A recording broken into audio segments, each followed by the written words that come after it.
asking if an out-of-court settlement, amicable settlement possible, or does the Supreme Court have to solve the Ayodhya dispute?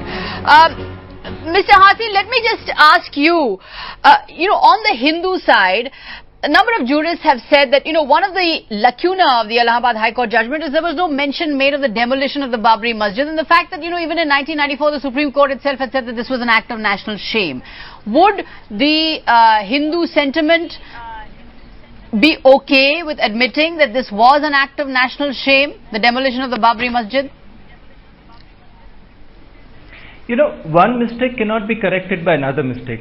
Demolition of Babri Masjid was one mistake. Now removing the idol of Ram Lalla would be another mistake. It was a mistake, and it was a shameful act. Would you think that the Hindu side has to accept that and give that as a psychological conciliatory step for the Muslims?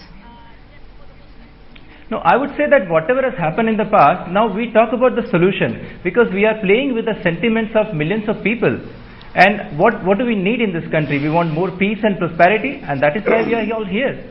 I mean, if we just go on discussing about the issues and whatever has happened in the past, we are not moving ahead. Okay, we need to move ahead.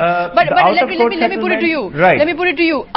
Isn't the Muslim side asking for too much to actually say that if it's a masjid, then Ram Lalla and Sita Mata have to be taken out and removed from there? Muslims are not asking anything like this. Muslims are only saying, here was my masjid which was broken into, taken occupation of, and if the court decides that it is mine, it has to be handed over to me as it was before. That is the law.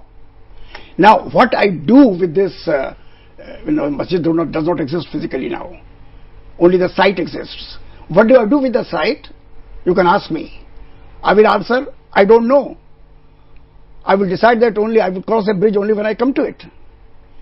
But first, accept my rights. I have been wronged. Accept that I have been wronged. And therefore, give me my rights. And then leave it to me to decide what I want to do with my right. Mahesh Jethmalani? I mean, there's no doubt that the BJP has said so, and I think every Hindu who respects the law and the constitution must acknowledge that the 6th of December 1992 demolition of the dome, the mosque, was not just it was a tragedy of epic proportions. There's no doubt, and but unfortunately, that's not that acknowledged by Hindus is not going to lead to a reconciliation and a settlement.